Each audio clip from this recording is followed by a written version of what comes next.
राधे राधे दोस्तों, आप सभी का स्वागत है आपके अपने YouTube channel Sonu sir commerce classes में। तो आपको बता रहे थे जैक मॉडल सेट जो आपको दिया गया है 2023 से 24 का बीएमटी का, आपको बता रहे हैं एमसीक्यू क्वेश्चंस। तो हम लोग क्वेश्चन नंबर 1 से लेकर क्वेश्चन नंबर 10 तक सॉल्व कर चुके थे। तो आज आपको बताने वाले क्वेश्चन नंबर 11 से। तो चलिए वीडियो को शुरू करते हैं। तो क्वेश्चन नंबर 11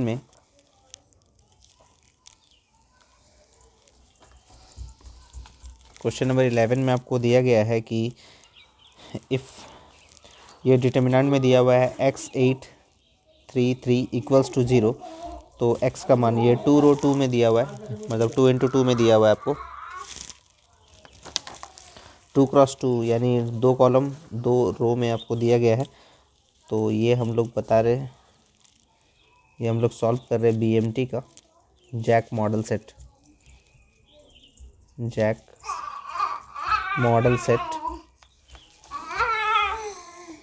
2023 से 24 सेशन के लिए। तो आज सॉल्व कर रहे हैं हम लोग क्वेश्चन नंबर 11 से।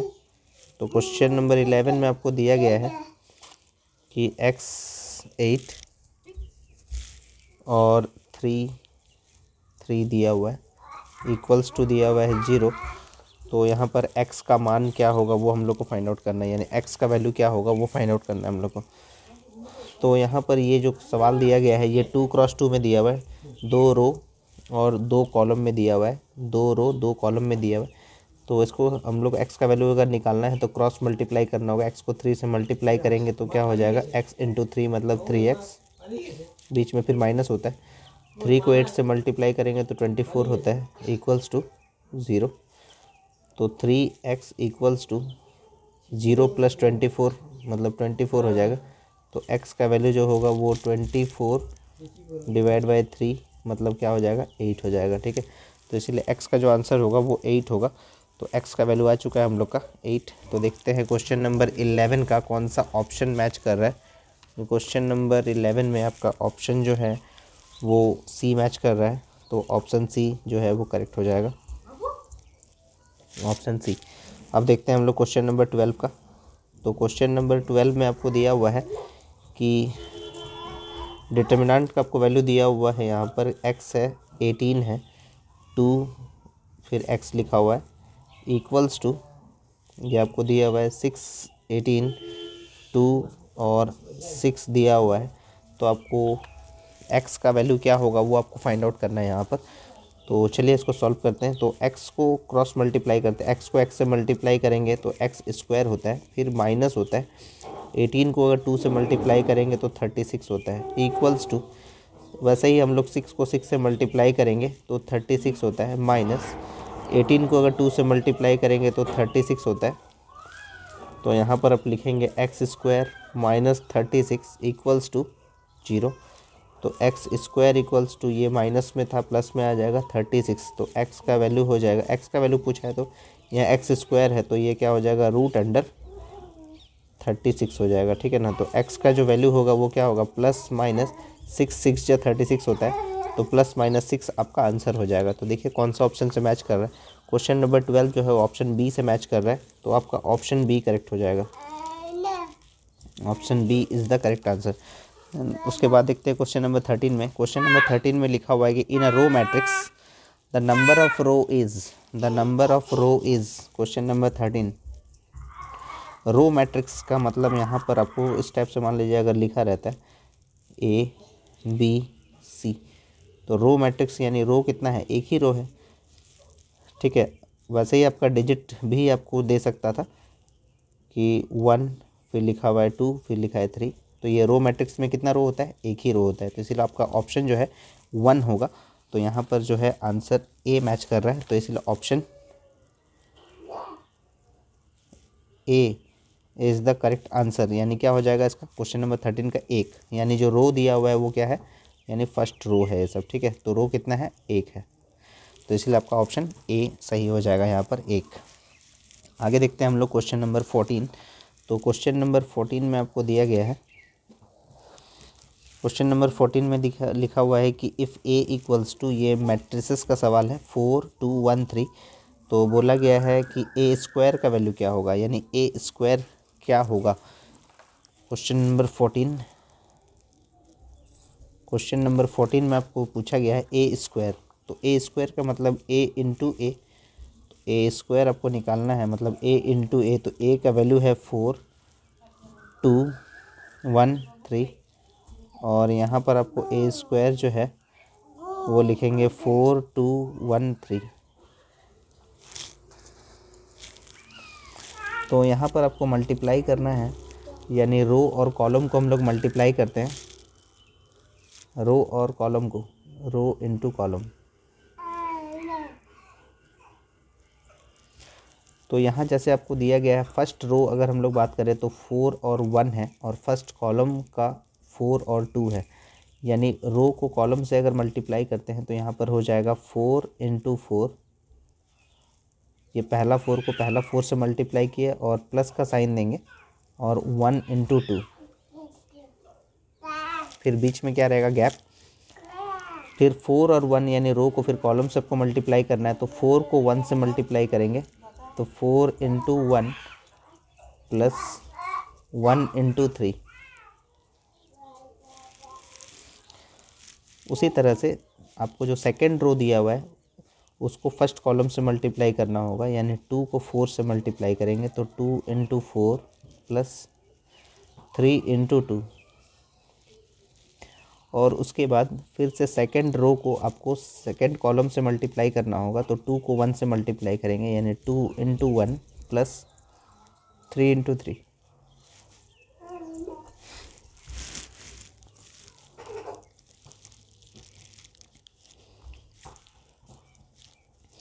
4 को 4 से मल्टीप्लाई करेंगे तो 16 प्लस 1 को 2 से 2, 2 इंटू 4 यानी 8 प्लस 6, फिर 4 इंटू 1 मतलब 4 प्लस 3, और 2 इंटू 1 मतलब 2, 3 3 जा 9, 16 और 2 को ऐड करेंगे तो 18, ये 8 प्लस 6 14, ये 7, और 9 प्लस 2 11। तो आपका आंसर आ रहा है 18 14 7 11। तो देखिए क्वेश्चन नंबर 14 में आपका आ रहा है 18 14 7 और 11। तो ये आपका ऑप्शन मैच कर रहा है ऑप्शन बी से, तो ये आपका करेक्ट आंसर हो जाएगा ऑप्शन बी।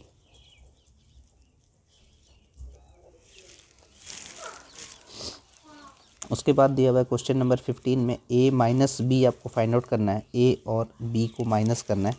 तो लिखते हैं हम लोग क्वेश्चन नंबर 15। तो a माइनस बी,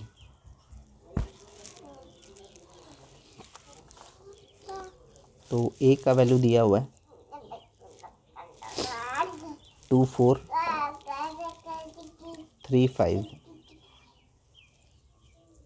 माइनस करेंगे b का वैल्यू दिया हुआ है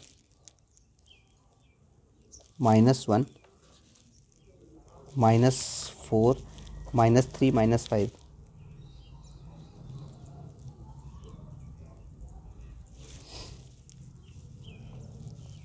माइनस करना है तो पहला कॉलम से माइनस कर देंगे, तो यानी 2, और यहाँ माइनस है और पहला डिजिट में भी माइनस है, तो माइनस माइनस हो जाएगा प्लस, यानी 2 + 1, और 4 माइनस माइनस प्लस, यानी 4 + 4 हो जाएगा। उसी तरह से दूसरे कॉलम को भी हम लोग गैपिंग देके लिखेंगे, यानी 3 माइनस माइनस प्लस 3, और फिर लिखेंगे 5 माइनस माइनस प्लस 5। तो ये आ गया 3 8 9, और सॉरी 3 + 3 6 हो जाएगा, और 5 + 5 10 हो जाएगा, यानी आपका आ जाएगा 3 8 6 10, 3 8 6 10, 3 8 6 10 आपका ऑप्शन बी से मैच कर रहा है। तो ये आपका आंसर हो जाएगा option B is the correct answer, ठीक है ना। क्वेश्चन नंबर 15 के बाद देखते हैं हम लोग क्वेश्चन नंबर 16। तो क्वेश्चन नंबर 16 में आपको क्वेश्चन दिया हुआ है कि इफ़ यूनिवर्सल सेट एक्स का वैल्यू दिया हुआ है 1 2 3 से लेकर 20 तक दिया है, ए का वैल्यू दिया है 1 2 3 4 5, तो पूछ रहा है ए डैश क्या होगा। तो चलिए हम लोग फाइंड आउट करते हैं ए डैश क्या होगा क्वेश्चन नंबर 16 के लिए। क्वेश्चन नंबर 16 में ए डैश का मतलब होता है यूनिवर्सल सेट में से माइनस कर दीजिए ए का वैल्यू। तो यूनिवर्सल सेट का यहाँ पर है एक्स और ए का वैल्यू माइनस कर देंगे इसमें से। तो यूनिवर्सल सेट जो है वो एक्स का वैल्यू, तो एक्स का वैल्यू जो है वो 1 से लेकर 20 तक दिया हुआ है। 1 2 3 4 इस टाइप से ये 20 तक दिया हुआ है और माइनस करेंगे इसमें। ए का वैल्यू जो है वो 1 से लेकर 5 तक दिया हुआ है। ए का वैल्यू 1 से लेकर 5 तक दिया हुआ है। तो 1 2 3 4 और 5। तो यूनिवर्सल सेट में जो एक्स दिया हुआ है उसमें से ए को माइनस करना है। तो 1 से लेकर 20 तक, यानी उसमें 1 2 3 4 5 जो हर एक डेटा जो है मैच कर रहा है ए का, तो वो कैंसिल हो जाएगा, वो कॉमन आ गया तो कैंसिल हो गया। तो रिमेनिंग जो डेटा होगा वही आपका आंसर होगा। जैसे यहाँ पर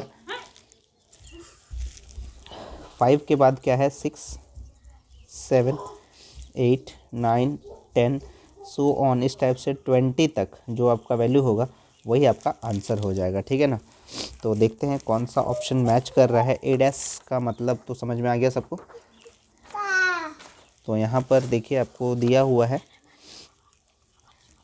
6 7 8 9 और इस टाइप से 20 तक लिखा हुआ है, तो इसलिए आपका ऑप्शन बी मैच कर रहा है। तो ऑप्शन बी आपका करेक्ट हो जाएगा यहाँ पर क्वेश्चन नंबर 16 के लिए।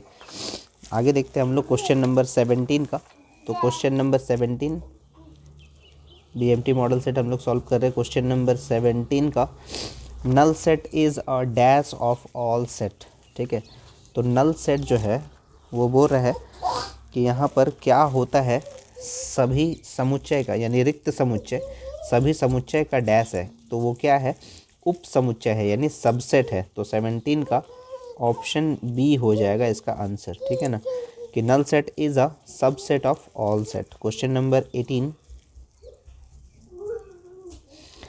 क्वेश्चन नंबर 18 में डिफरेंशियल कोएफिशिएंट ऑफ 3 यानी जो डिफरेंशियल यानी y इक्वल्स टू हम लोग लिख सकते हैं 3x⁴ with respect to x will be, with respect to x क्या होगा। तो विथ रेस्पेक्ट टू x हम लोग को सॉल्व करना है। तो इसको लिखेंगे dy/dx इक्वल्स टू 3d/dx और ये हो जाएगा x⁴। तो लिखेंगे हम लोग 3 इंटू पावर इसका है 4 और वेरिएबल में से एक माइनस, वेरिएबल का जो पावर है उसमें से एक माइनस कर देंगे, क्योंकि ये इस फॉर्म में होता है x⁴n के फॉर्म में होता है। डिफरेंशिएशन का फॉर्मूला अगर हम लोग लिखते हैं तो क्या होता है n इंटू x⁴n-1 होता है। ठीक है ना। तो पावर पहले लिखते हैं हम लोग। तो पावर यानी इसका पावर क्या है 4, फिर इसका वेरिएबल यानी x और पावर में से एक माइनस कर देंगे। तो 3 कांस्टेंट वैल्यू क्या है 3, तो 3 4 जा हो गया 12 और x⁴ ये इसका आंसर हो जाता है। ठीक है ना। तो x⁴n यानी ये डिफरेंशिएशन का सबसे कॉमन यानी बेसिक फॉर्मूला यही है। तो पावर को पहले लिखते हैं, फिर वेरिएबल लिखते हैं और पावर में से एक माइनस करते हैं। तो क्या हो जाएगा 12x3। तो 12x3 यानी ऑप्शन सी से आपका मैच कर रहा है। तो 18 का ऑप्शन सी जो है वो करेक्ट आ जाएगा आपका आंसर। क्वेश्चन नंबर 18 के बाद क्वेश्चन नंबर 19। क्वेश्चन नंबर 19 में जो आपको क्वेश्चन दिया हुआ है वो इंटीग्रेशन का सवाल है।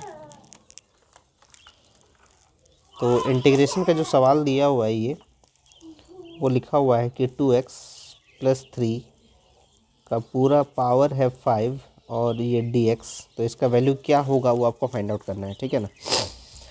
तो ये आपको जो दिया हुआ है 2x+3 और इसके पावर में दिया हुआ है 5, तो ये आप बनाएंगे इसको। तो इसको बनाने का बहुत ही सिंपल सा तरीका है कि आप इसको सब्स्टिट्यूशन मेथड से बना सकते हैं। तो ये जो 2x+3 है इसको एक टर्म मान लीजिए। लेट 2x+3 इक्वल्स टू ये z है, इसको हम लोग क्या मान लिए एक z टर्म मान लिए। ठीक है ना।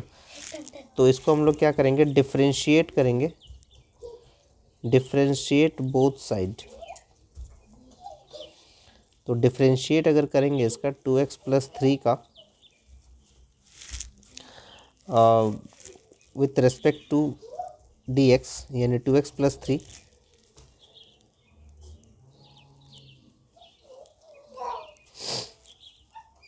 Equals to z। Differentiate both side, ठीक है ना। 2x+3 equals to z। तो डिफ्रेंशिएट अगर हम लोग करते हैं इसका तो 2x का डिफ्रेंशिएशन क्या आता है 2, और कोई भी अगर डिजिट रहता है तो उसका वैल्यू क्या होता है 0 हो जाता है। तो यहाँ लिखेंगे 2dx, और z का अगर हम लोग डिफ्रेंशिएट करते हैं तो क्या आता है dz आता है, ठीक है ना। डिफ्रेंशिएट अगर हम लोग बोथ साइड किए तो 2x+3 का क्या हो जाएगा 2 हो जाएगा और dx के रिस्पेक्ट में, और z का डिफ्रेंशिएट करेंगे तो क्या आता है dz आता है। तो dx का जो वैल्यू होगा तो dx इक्वल्स टू आप लिखेंगे dz/2। तो dx का वैल्यू आ गया। फिर अकॉर्डिंग टू क्वेश्चन जैसे आपको दिया गया है कि 2x+3 का पूरा पावर क्या है 5, और यहाँ लिखा है dx, तो इसके बदले में आप क्या लिखेंगे z। तो इसके बदले में हम लोग क्या लिख सकते हैं z। z का जो पावर है वो है 5, और जो dx का वैल्यू है वो है dz/2। अब जैसे यहाँ पर 2 है तो ये आपका डिजिट में है 1/, तो इसको हम लोग dz को हटा के 1/2 भी लिख सकते हैं। तो क्या लिखेंगे 1/2 z का पावर 5 dz। तो अब इसको हम लोग क्या करेंगे 1/2 इंटीग्रेशन का साइन को हटा देंगे और dz को भी हटाएंगे, तो z का पावर क्या हो जाएगा 5 + 1, और डिवाइडेड बाई क्या हो जाएगा 5 + 1 + c हो जाएगा। तो यहाँ लिखेंगे हम लोग 1/2 z का पावर 6, 5 + 1 क्या हो जाएगा 6। तो इसीलिए इसको हम लोग लिख सकते हैं, तो इसको हम लोग लिख सकते हैं 1/12, और ये z का पावर क्या हो जाएगा 6 + c। तो यहाँ पर हम लोग z का वैल्यू पुट कर देंगे, पुट z। तो यहाँ हो जाएगा 1/12, और z हम लोग माने थे 2x+3 को, तो 2x+3 का पावर क्या हो जाएगा 6 + c। तो ये आपका आंसर हो जाएगा, ठीक है। तो देख लीजिए आप कौन सा ऑप्शन से मैच कर रहे हैं। तो ये आपका हो गया डिवाइडेड में 12 है, 2x+3 का पावर 6 है प्लस c, तो ये आपका आंसर हो जाएगा। ऑप्शन सी आपका मैच कर रहा है, तो इसीलिए आपका करेक्ट आंसर हो जाएगा ऑप्शन सी। क्वेश्चन नंबर 19 हम लोग सॉल्व कर लिए। अब आगे बढ़ते हैं हम लोग क्वेश्चन नंबर 20 के लिए।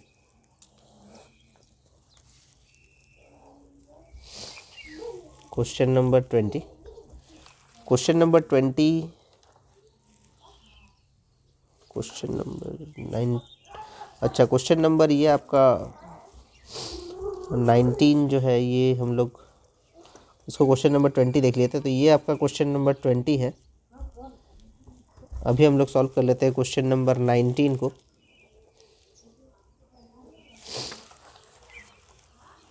क्वेश्चन नंबर 20 पहले सॉल्व कर लिए, क्वेश्चन नंबर 19 बाद में सॉल्व कर रहे हैं। तो लिखा हुआ है y = 2 log पावर x/2। तो इसमें पूछ रहा है कि ये किसके बराबर है, तो ये इसका आंसर क्या होगा। तो एक फॉर्मूला आपको लॉगरिदम का पता होगा। लॉगरिदम का एक फॉर्मूला है कि a to the power log of x/a equals to क्या होता है x होता है, ठीक है। तो इसी कॉन्सेप्ट में हम लोग को दिया गया है। तो इसका देखिए a और इसका जो बेस है वो भी a है, तो दोनों अगर बराबर रहता है तो आपका यहाँ पर क्या हो जाएगा x हो जाएगा। तो इसका देखिए ये 2 और ये 2 बेस के बराबर है, तो इसलिए क्या हो जाएगा x हो जाएगा, यानी तो y इक्वल्स टू क्या हो जाएगा इसी हिसाब से x हो जाएगा। तो y इक्वल्स टू अगर x है और इसका डिफ्रेंशिएट करेंगे हम लोग, differentiate with respect to x, तो इसको हम लोग लिखेंगे dy/dx इक्वल्स टू d/dx, और x का डिफ्रेंशिएट क्या होता है 1 होता है, ठीक है। तो क्वेश्चन नंबर जो 19 है उसका आंसर क्या हो जाएगा, 1 हो जाएगा। तो क्वेश्चन नंबर 19 का आंसर जो है वो ऑप्शन बी मैच कर रहा है, तो इसीलिए option B is the correct answer. Question number 20 पहले हम लोग बना चुके हैं और उसके बाद हम लोग सॉल्व कर लिए क्वेश्चन नंबर 19। तो उम्मीद है आपको यहाँ तक सारे क्वेश्चंस का आंसर जो है वो क्लियर हो गया होगा, और एग्ज़ाम में अगर आप इस तरह का क्वेश्चन आता है तो आप इजीली इसको सॉल्व कर पाएंगे। तो क्वेश्चन नंबर 1 से लेकर हम लोग 10 तक इससे पिछले वीडियो में हम लोग सॉल्व किए थे। आज हम लोग सॉल्व कर लिए क्वेश्चन नंबर 11 से लेकर 20 तक। तो अब प्रैक्टिस करते रहिए, उसके बाद आपको सॉल्व करके बताएंगे क्वेश्चन नंबर 21 से लेकर क्वेश्चन नंबर 30 तक। और तब तक आप प्रैक्टिस करते रहिए बाकी जो एग्ज़ाम स्कोर और एग्ज़ाम टारगेट बुक से। और कुछ डाउट आता है तो आप कमेंट कीजिएगा और जुड़े रहिए सोनू सर कॉमर्स क्लासेस के साथ। तब तक क्लियर, राधे राधे दोस्तों।